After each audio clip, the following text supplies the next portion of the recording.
محترم حضرات، آپ لوگ اس عورت کو اچھی طریقے سے پہچانتے ہوں گے۔ یہ عورت ہر آئے دن اسلام پر غلط الزام لگاتی ہے اور مسلمانوں کے خلاف بول کر ہندو اور مسلم کے درمیان نفرت پیدا کرتی ہے۔ پہلے آپ اس عورت کو سنیے، پھر اس کے بعد میں اس عورت کے سوالوں کا جواب دیتا ہوں۔ تھی اللہ کے ساتھ کون آئی تھی؟ ہمارے مطلب رام کے ساتھ سیتا آئی تھی، ہے نا؟ تو ہمارے مہادیو کے ساتھ پاروتی جی آئی تھی، تو ہمارے سبھی دیوی دیوتاؤں کے ساتھ کوئی تھا۔ تو اللہ نے بچے کیسے پیدا کیے یہ مجھے بتائیں۔ اسلام اگر آیا تو اسلام کے بچے جو ہوئے کہاں سے آئے؟ بھائی دھرم صرف اور صرف ایک ہی ہے، ایک ہی رہے گا، تھا، ہے، رہے گا، ہمارا سناتن دھرم۔ محترم حضرات، آپ نے اس عورت کو سنا۔ اس عورت کا کہنا یہ ہے کہ اللہ کے ساتھ کون آئی تھی، یعنی اللہ کی بیوی کون ہے؟ رام کے ساتھ سیتا آئی تھی، مہادیو کے ساتھ پاروتی آئی تھی، یعنی ہر کسی کے ساتھ کوئی نہ کوئی آئی تھی۔ اللہ کے ساتھ کون آئی تھی؟ ارے جاہل عورت، اللہ رب العزت تو خود قرآن پاک میں فرماتا ہے کہ وہ ایک ہے اور بے نیاز ہے، نہ اس کی کوئی اولاد ہے اور نہ وہ کسی کی اولاد ہے۔ اور یہ جاہل عورت کہہ رہی ہے کہ اسلام کے بچے کہاں سے آئے؟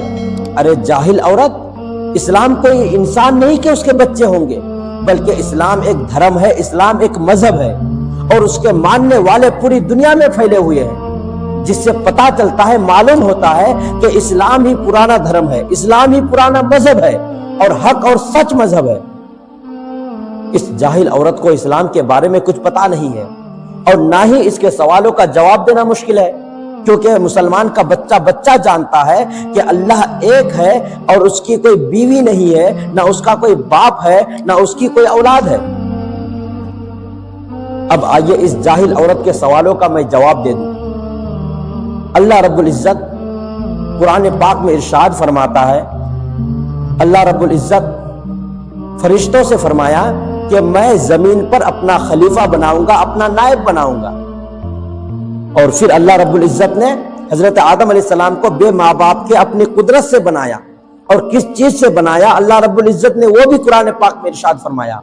اللہ رب العزت قرآن پاک میں ارشاد فرماتا ہے کہ میں نے انسان کو مٹی سے بنایا۔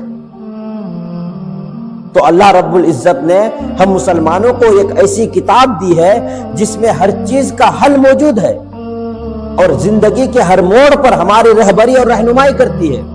وہ کتاب قرآن پاک ہے۔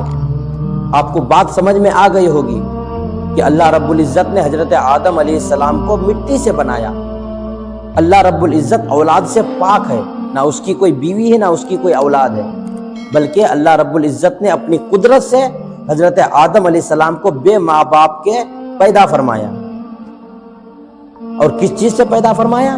اللہ رب العزت وہ بھی قرآن پاک میں ارشاد فرماتا ہے، اللہ رب العزت فرماتا ہے کہ میں نے انسان کو مٹی سے بنایا۔ آپ کو سن کر تعجب ہوتا ہوگا، لیکن یہ کوئی تعجب کی بات نہیں ہے۔ اللہ رب العزت چاہتا تو کسی اور چیز سے پیدا فرماتا۔ اور میں آپ کو اور بتا دوں کہ اللہ رب العزت نے حضرت آدم علیہ السلام کی پسلی سے ماں حوا کو پیدا فرمایا۔ ماں حوا کو حضرت آدم علیہ السلام کی پسلی سے پیدا فرمایا۔ یہ بھی اللہ رب العزت کے لیے بڑی بات نہیں ہے۔ اللہ رب العزت چاہتا تو حضرت آدم علیہ السلام کے سر سے پیدا فرماتا، پیر سے پیدا فرماتا۔ تو اللہ رب العزت نے حضرت آدم علیہ السلام کو مٹی سے بنایا، اور پھر ان کی پسلی سے ماں حوا کو پیدا فرمایا۔ پھر ان دونوں کی شادی ہوئی،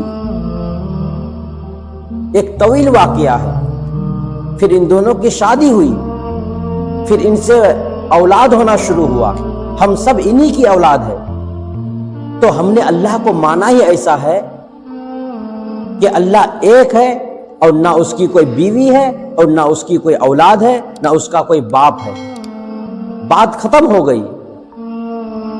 تو یہ لوگ ہم سے یہ سوال نہیں کر سکتے کہ اللہ کے بچے کہاں ہیں، اللہ نے بچے کیسے پیدا کیے۔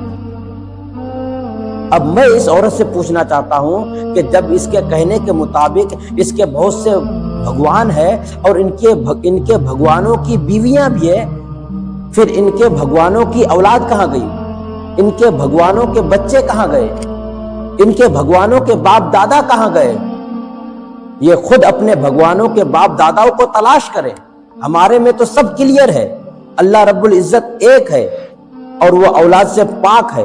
اللہ رب العزت نے اپنی قدرت سے حضرت آدم علیہ السلام کو بنایا اور ان کی پسلی سے ماں حوا کو پیدا فرمایا، پھر ان سے اولاد ہونا شروع ہوا۔ دنیا کا پہلا انسان حضرت آدم علیہ السلام ہے، ہم سب انہی کی اولاد ہے، ہم سب کا باپ حضرت آدم علیہ السلام ہے۔ بات ختم ہو گئی۔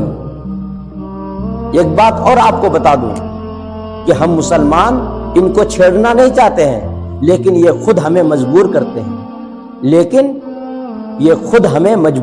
ہیں، ہم مسلمان ان کو چھیڑنا نہیں چاہتے ہیں۔